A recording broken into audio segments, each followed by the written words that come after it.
আসসালামু আলাইকুম। আমরা যশোর থেকে গেলাম নড়াইলে, নড়াইল থেকে গেলাম কুয়াকাটা।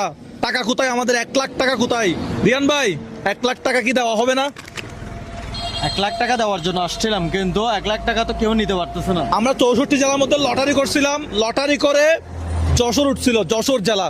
যশোর জেলায় 10 জন মানুষের কাছে গেছিলাম, তাদের মধ্যে কেউ আমাদের চ্যানেল 5টা সাবস্ক্রাইব করা নাই, ছবি তোলা নাই। আলামিন, আমরা কেন 1,00,000 টাকা দিতে পারি নাই? আমরা যাদের কাছে গিয়েছিলাম তারা আমাদের চ্যানেল সাবস্ক্রাইব করে নাই। আমরা যে কন্ডিশনটা দিয়েছিলাম তারা সেটা ফিল আপ করে নাই।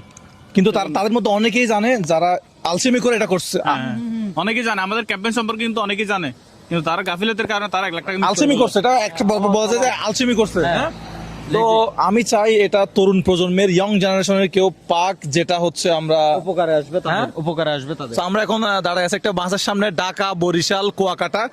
আমরা এই রাস্তা দিয়ে যাচ্ছি ঢাকার উদ্দেশ্যে, ঢাকা হয়ে যাব।